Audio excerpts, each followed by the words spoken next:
दोस्तों मेरा नाम है प्रियंक और आप देख रहे हैं बीइंग साइंटिस्ट चैनल में आपका स्वागत है। नेशनल इंस्टीट्यूट ऑफ इम्यूनोलॉजी यानी एनआई का फॉर्म है वो बाहर आ चुका है और उसकी जो डेट है एंट्रेंस एग्ज़ाम की वो भी आ चुकी है। और उसी के साथ में जो है स्टूडेंट्स बहुत एकेडमिक सेल में कॉल कर रहे हैं, पूछ रहे हैं कि क्या एंट्रेंस में आने वाला है, कितना सब्जेक्ट है, क्या सिलेबस है, मेरे कमेंट सेक्शन में जाके पूछ रहे हैं और बहुत कन्फ्यूजन हो रखा है। तो मैं आपको बताना चाहता हूँ कि चिल, सब कुछ का मैं आपको जवाब दूंगा इस वीडियो के थ्रू।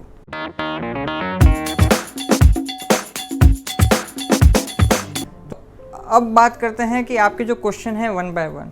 तो सबसे पहले जैसे मुझे पूछा कि how to prepare for NI entrance exam, तो इसको आप देखने से पहले, इस वीडियो को भी आगे देखने से पहले मैं स्ट्रांगली रिकमेंड करूंगा कि इसके लिए मैंने 2 वीडियोस पहले से बना रखे हैं, जैसे how to crack any entrance exam, जिसके अंदर मैंने ये बता रखा है कि आपको क्या क्या नेसेसरी चीज़ें चाहिए एक इंटरेस्ट, एटीट्यूड और स्किल्स के लेवल पे, और दूसरा मैंने बता रखा है आपको कि क्या कोचिंग की आपको सच में ज़रूरत है या नहीं, और जिससे आपको ये समझ में आएगा कि एक्चुअल में आपका किस तरह का माइंडसेट होना चाहिए किसी भी एंट्रेंस एग्जाम को क्रैक करने के लिए। From there that is what you can realise it. अब कैसे प्रिपेयर करना है, उसी के अंदर क्या सिलेबस या क्या मेजर सब्जेक्ट है वो एक दूसरे से इंटरकनेक्टेड हैं।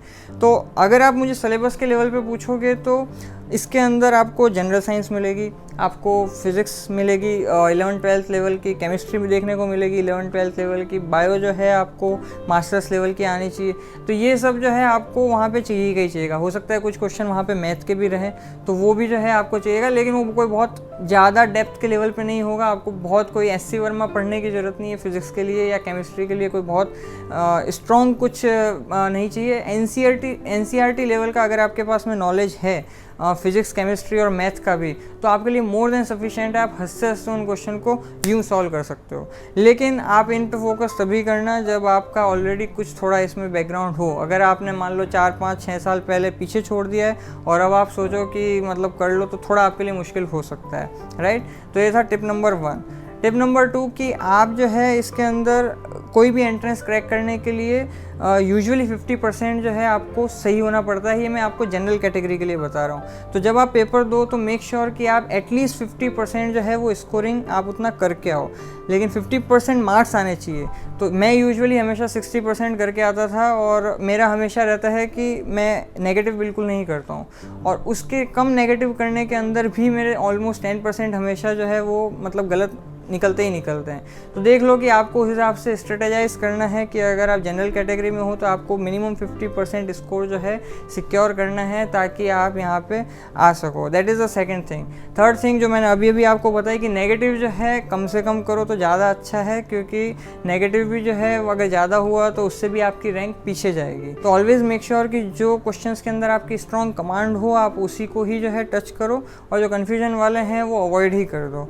और या फिर अगर लग रहा है कि नहीं बिल्कुल मार्जिन पे चल रहे हो तो अगर रिस्क लेना पड़ रहा है तो एक अलग चीज़ है, otherwise you just avoid the question. Fourth thing ये कि आपको जो है अगर बायो का मुझे सिलेबस की बात करना हो तो कई लोगों को ये कन्फ्यूजन हो सकता है कि इम्यूनोलॉजी का इंस्टीट्यूट है तो क्या इम्यूनोलॉजी से बहुत इन डेप्थ आने वाला है, या मेजोरिटी ऑफ द बायोलॉजी का पोर्शन है वो इम्यूनोलॉजी का होने वाला है। तो आप बिल्कुल गलत हो, ऐसा नहीं होने वाला है। क्योंकि अगर आप इस इंस्टीट्यूट को अगर ढंग से इसकी वेबसाइट को एक्सेस करोगे तो बहुत सारे साइंटिस्ट ऐसे हैं जो कि केवल इम्यूनोलॉजी फील्ड के नहीं है। इनफैक्ट अगर यहाँ पे 40 लैब्स अगर हम लेके चलें तो उसमें से हार्डली 5 या 6 लैब्स होंगी जो इम्यूनोलॉजी, कोर इम्यूनोलॉजी पे काम कर रही हैं। बाकी उनका जेनेटिक्स, बायोकेमिस्ट्री, प्रोटीन केमिस्ट्री, बहुत सारे अलग अलग फील्ड पे जो है वो कनेक्टेड है। एंड एनीवेज आप तो जानते ही हो कि कोई भी जो इंस्टीट्यूट इम्यूनोलॉजी या कोई भी जो फील्ड है अगर वो इंटरकनेक्टेड होकर काम नहीं कर रही है तो it becomes very difficult to sustain in that field. And for that reason only बहुत सारे जो हैं अलग अलग यहाँ पे फील्ड निकल के आए हैं which are just like molecular genetics, या जो मैंने अभी अभी आपको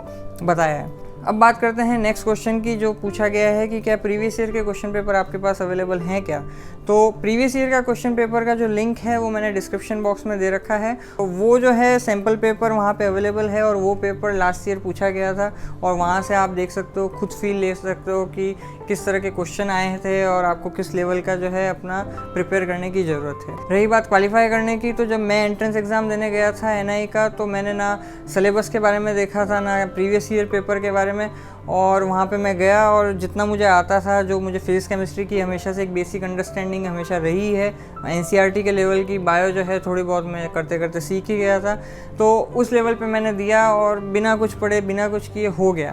तो मैं ये नहीं कह रहा मैं बहुत 30 मार्क हूँ या मैंने बहुत कुछ कर लिया, मैं सिर्फ ये कह रहा हूँ कि जैसा मैंने अपने प्रीवियस वीडियोज़ में ही बताया कि एक बड़ा कंसिस्टेंट गेम होता है। आप 1-2 महीने में सोचो कि बहुत कुछ स्पेशल प्रिपरेशन कर लोगे तो ऐसा नहीं हो सकता। ये आपने जो लाइफ टाइम पढ़ा है पिछले 5-7 सालों में, वो सब काम आने वाला है। तो it's not a single thing कि मैं आपको बताऊं और ये हो, इससे हो जाएगा, है ना। इन केस आपका हो भी गया तो इवेंचुअली जो है यहाँ पे आप इंटरव्यू के अंदर अटक जाओगे। तो ये पूरा एक लंबा गेम है, तो you understand it that way. तो ये कहता है मेरा एक्सपीरियंस, और इसी के बेसिस पे मैंने आपको कुछ टिप्स दिए। आज के लिए इतना ही, फिर आपसे मुलाकात होगी। जय विज्ञान।